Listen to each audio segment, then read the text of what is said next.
Good morning, students. Today we are going to start new chapter of science, nutrition in plants. So before we start, I'll give you some instruction that you have to write all the hard words in science and math in your respective science and math homework copy. On the back side, you have to write by 10 times. So you have to write 10 times the hard words in each homework copy, in math and science copy. So this is about instruction. Now go to chapter. So nutrition in plants. So nutrition in plants, so that you have already studied about nutrients. What are the nutrients? So again we will discuss the components of foods which are necessary for growth, development and maintenance of our body are called nutrients. So these are required for, necessary for growth, development and maintenance. Further, we are eating everyday food. So from the food what we are getting and what is used for growth, development and maintenance, those are nutrients. Next we'll go to some of the nutrients. Examples of nutrients are carbohydrates, proteins, fats, vitamins and minerals. So these are used, like carbohydrates are used for getting energy, proteins for body building and the repairment of the body, fat is also giving energy. Then vitamins are useful for vitamins and minerals are helpful for development of our body and maintenance of our body, as well as it helps to protect us from diseases. Okay, so you have to write in front of carbohydrates why we need proteins, why we need all these things, the functions of these nutrients you have to write on the right side of the nutrients name. Next we'll go to nutrition. Nutrition is the mode of taking food by an organism and its utilization by the body. So utilization means using. So what nutrients we are taking, food we are taking, from the food how our body is taking out the nutrients, that process is known as nutrition. Next, what we are eating, then that is going inside our body and in our internal organs, like the digestive system is digesting. So the whole those process and how we are getting energy, how we are fighting from diseases with the help of these foods, all this process is coming under nutrition. Next, there are mainly two types of nutrition. One is autotrophic nutrition, other one is heterotrophic nutrition. So auto means self, tropos means nourishment. So the mode of nutrition in which organisms make their own food from simple substances is called autotrophic nutrition. So who is doing autotrophic nutrition? Plants. So that's why plants are known as autotrophs. Then heterotrophic. Heteros means others, not the same. Tropos means nourishment. In this mode of nutrition, food is not prepared by the organisms. Organisms depend on other, like plants, to get their food. So those are examples are animals and others. Others means birds and other microorganisms. Those do not prepare their own food. So those are coming under heterotrophs. Next we'll go to photosynthesis. Before photosynthesis, we will know what are cells. So now I'll start cells. Cells are what? Living organisms are made up of tiny units called cells. These are cells, different cells are there. Not different, same cells are there. So cell has cell membrane. This boundary is known as cell membrane. Inside that, one spherical nucleus is there, that is distinct nucleus, and between nucleus and the cell is surrounded by boundary, that is known as cell membrane. So between nucleus and cell membrane, some jelly-like substances there. These substances are known as cytoplasm. Next we'll go to photosynthesis. So before photosynthesis, we'll know about leaves and what parts of plants are used in photosynthesis. So photosynthesis, that is a process of preparing food by plants. Plants is autotrophs, can make its own food. So leaves are the food factories of plants. So the in leaves food will be made. So for food Carbon dioxide from air is taken through tiny pores on the surface of the plant. So on the surface of plants, tiny pores are there. Those are known as stomata. This pore and here this pore is known as stomata. So through this pore, carbon dioxide will enter. So this pore is known as stomata, and it is closed by guard cells. So in stomata, pore is there, stomatal pore, and it is surrounded by guard cells. And leaves also have a green pigment that is known as chlorophyll. It helps to capture sunlight, and this sunlight is used to synthesize food and oxygen. So that will take carbon dioxide and water to synthesize food. Water and minerals are present. These waters and minerals are present in soil, are absorbed by the roots and transported to the leaves by vessels of root, stem, branches and leaves. So here you look at the plant where photosynthesis is going on. Water and minerals are mineral source. They are taken by roots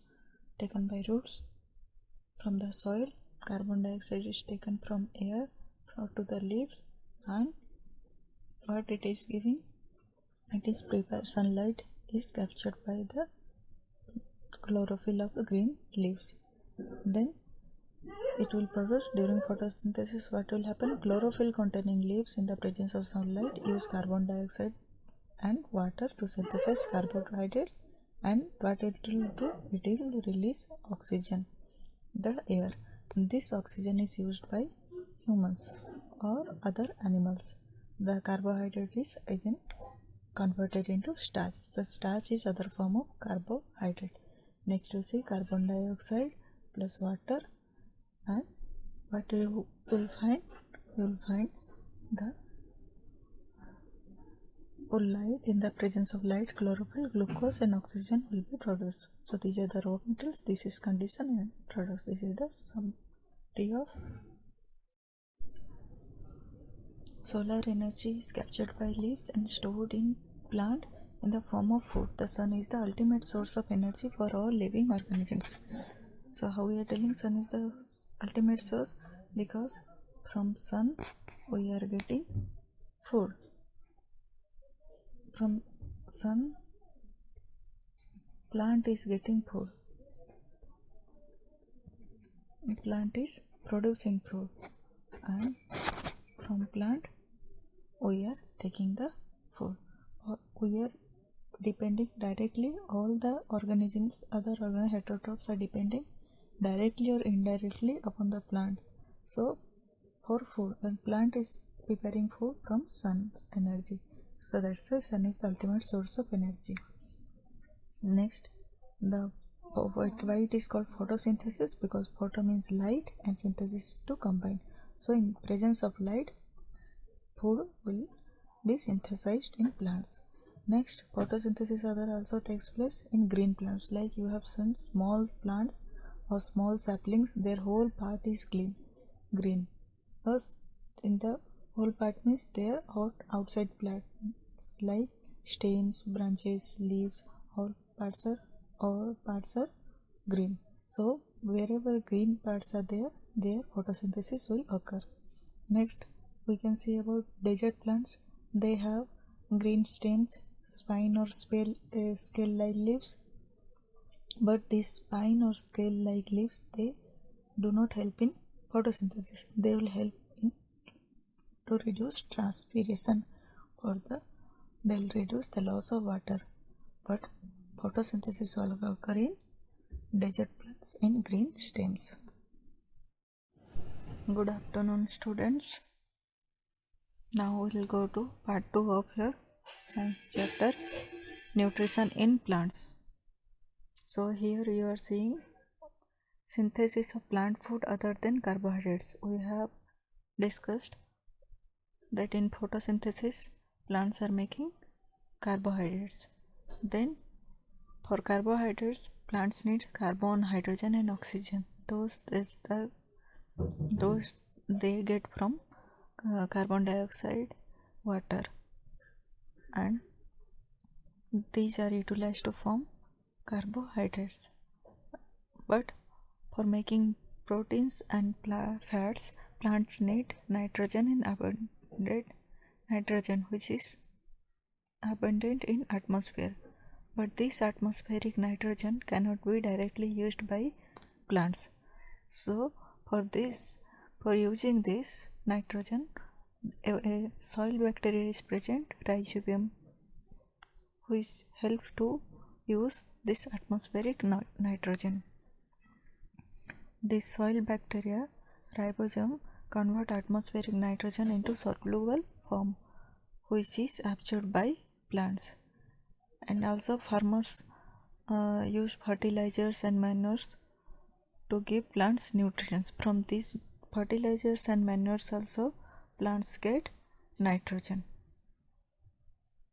Next is nutrition replenished in soil. Replenished means was whatever has gone, it will come back again. How will if nutrition when plants are using minerals and nutrients from the soil, then it is that amount of nutrients in the soil are decreasing. So again it needs to come back so that again plants will use. But how these nutrients and minerals will come back? So what are the options? Farmers use fertilizers and manures to provide plants minerals, nutrients like nitrogen, phosphorus, potassium. These are the nutrients plants need, and these are provided by farmers in fertilizers and manures. Next is after harvesting crops, nitrogen become deficient in soil. So the soil bacteria, whatever we had discussed previously, soil bacteria ribosome convert atmospheric nitrogen into soluble form, which is absorbed by plants. Rhizobium cannot make its own food. It lives in the root of leguminous plant. Leguminous plants are what? Those are pulses or dals which you are seeing, like urad dal, harad dal, these dals, or beans or grams. These are leguminous plant. In these plants roots, what you will found in roots, in these roots you will found this bacteria, and this bacteria live in these roots and they convert the atmospheric nitrogen into soluble form, and they get food from these plants. Next is your heterotrophic nutrition. Heterotrophic nutrition in plants. I'll get heterotrophic. Those are 4 types of heterotrophic nutrition.